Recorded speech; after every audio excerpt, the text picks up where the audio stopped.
১৯৮৮ সালের ৮ এপ্রিল মুক্তিপ্রাপ্ত মুক্তি চলচ্চিত্র প্রযোজিত রেজাউল হাসানের কাহিনী ও সংলাপে মইনুল হাসানের চিত্রনাট্য ও পরিচালনায় বাংলা ভাষার চলচ্চিত্র যোগাযোগ।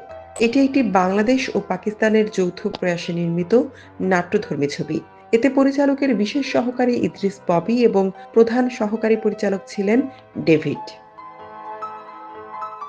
যোগাযোগ একটি তারকা সমৃদ্ধ নির্মাণ। এতে রাজ্জাক শবনমের অভিনয় দর্শকদের বিমোহিত করে। শাহেদ চৌধুরীর চরিত্রে অভিনয়ের জন্য রাজ্জাক জাতীয় চলচ্চিত্র পুরস্কারে শ্রেষ্ঠ অভিনেতা বিভাগে পুরস্কৃত হন। আপনি একা? আপনাকে দেখে তো মনে হয় ভদ্রলোকই।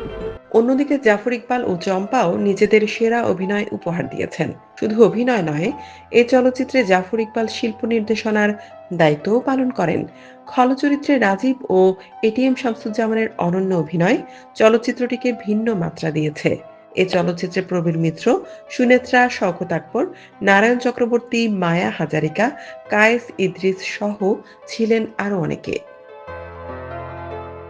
এফডিসি স্টুডিওতে নির্মিত জহির রায়হান কালার ল্যাবে পরিস্ফুটিত ও মুদ্রিত যোগাযোগ চলচ্চিত্রে ব্যবস্থাপনায় আনোয়ার, গ্রেডিংয়ে দেওয়ান শওকত ও আব্দুর রউফ, পরিস্ফুটনে রেজাউল, মতিয়র ফয়জুল, মুদ্রণে আজিজ ও আশরাফ, প্রক্ষেপণে নান্নু, কিরণ আলম, প্রধান সহকারী সম্পাদনায় মুনির হোসেন আবুল, সম্পাদনায় মুজিবুর রহমান দুলু, চিত্রগ্রহণে তাবিবুর রহমান, অপটিক চিত্রে হাসান, ল্যাব তত্ত্বাবধানে ইউসুফ আলী খান, স্থির চিত্রগ্রহণে ফিরোজ এম হাসান ও আয়ুব আকন্দ সহ ছিলেন আরও নেপথ্য শিল্পীবৃন্দ।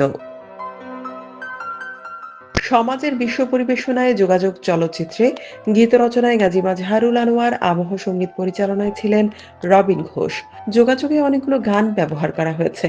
তন্মধ্যে উল্লেখযোগ্য গানগুলো হলো দুটি পাতা একটি কুঁড়ি, এই সকালটা যে তোমার, কচিকাঁচার পাতার মতো, প্রেম জীবনের এক গান অন্যতম।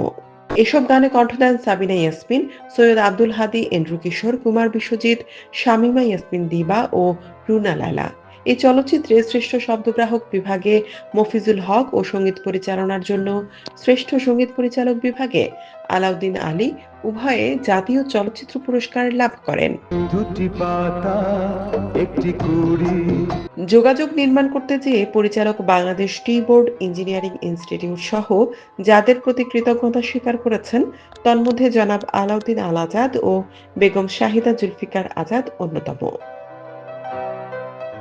যোগাযোগ চলচ্চিত্র থেকে শিক্ষণীয় বিষয় হলো সম্মান নিয়ে বেঁচে থাকা প্রত্যেক মানুষের অধিকার।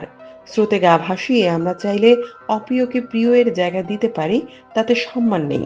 নিজের আত্মসম্মানকে বড় করে দেখা এবং তা দেখাতে চেয়ে যদি জেদ কিংবা অভিমানের আশ্রয় নিতে হয়, শ্রেয় মনে করি।